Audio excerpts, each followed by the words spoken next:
اسمهان.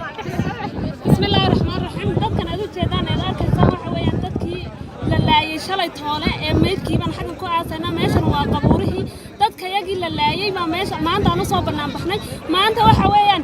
banaan bixii ay kaji ay soo banaan baxeen dhalinyartii oo dhan iyo odayaashii iyo hooyooyinkeen ayaa xaggan ku dhan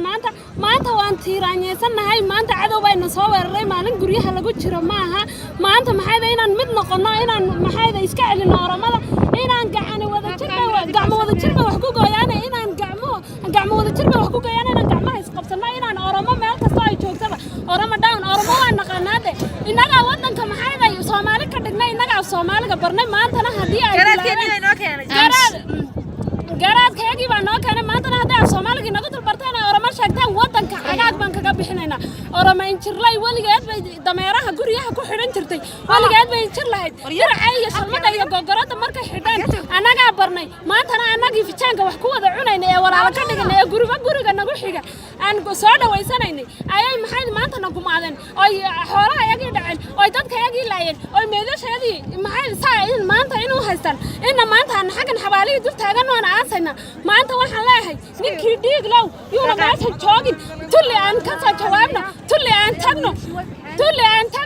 aan gacmaha isqabsano aan meesha joogtaba kawda aan ka saarno orama injirlay orama gidaafad orama down baan leenahay orama down orama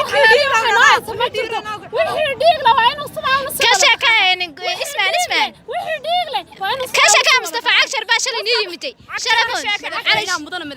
Mustafa faraalka wuxuu soo boqday dadkii dhaawacay faraalka joogay muxuu soo boqday dad maxay dhaawaca dadkii meydka wadadii baa xiran wadadii maadaama inaga xiran tahay dadka yaga dhaawacayagii iyo meydkayagii baa yaalaha soo qaadana waan ku niri shalay toole wuxuu ku jawaabay cisaayoon gaarin ayaan nii soo qaadaya maanta alaan xilliga meydkayagii u yaala cid nooga soo jawaabtay cid maxayda noo soo qaaday ma jirto dawladda waxa dadka yaga dilaya waa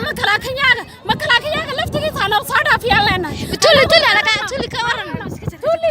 ma xafiisadadii nala doortay aan anagu dooranay waa kuwa iyagu saa u dilaya makalaakanyaga laftigiisa dilay asaga maxay gaari saa u dil mariyay anagu waxaan ka xunnahay dhiigga shacabka ee maalin kasta daadanay